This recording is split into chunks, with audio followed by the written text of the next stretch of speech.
السلام عليكم ورحمة الله تعالى وبركاته. مرحبا بكم معايا في فيديو جديد على قناتي وقناتكم عالم دار التلمساني. اليوم بغيت نشارك معكم واحد الطاجين ساهل، كيوجد دغيا ما كياخدش واحد المدة كثيرة، اللي هي الكفتة بمطيشة.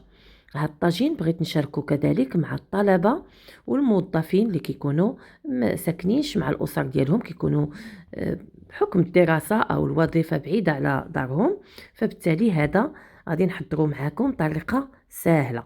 بسم الله غادي نبدا. أول حاجة غادي ناخد 3 ديال المطيشات أي الطماطم ونحكوهم ونخليهم على جنب، وناخد نص بصلة غادي نقطعها رقيقة كيف ما كتوضح لكم الصورة. في المعتاد أنا كنحكها، ولكن دابا قدر الإمكان غنحاول نبسط معكم هذا الطاجين وفي نفس الوقت راه كيجي لذيذ. من بعد ما قطعت هذيك النص ديال البصله غادي ناخذ 2 فصوص ديال الثوم، غادي نقيهم وغادي نحكهم بالمحكه رقيقه.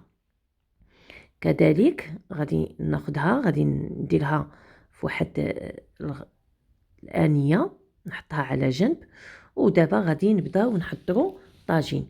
غادي ندير بوطه مهيله ونحط الطاجين ديالي، غادي نضيف له 2 معالق كبار ديال زيت الزيتون، وغادي نضيف عليها نصف بصله اللي قطعت معكم رقيقه، وكذلك في جوج فصوص ديال الثوم اللي فرمتهم.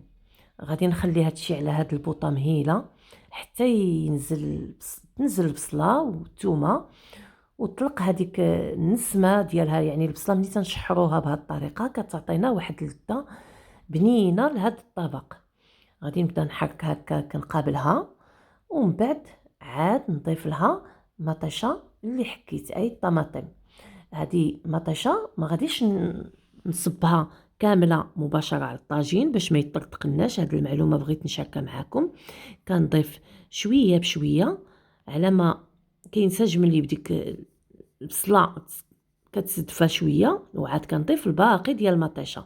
التوابل اللي غادي نحتاج عندي في الحمراء الملحه نصف معلقه الابزار، نصف معلقه الكمون، شويه ديال السكينجبير وشويه ديال الخرقوم.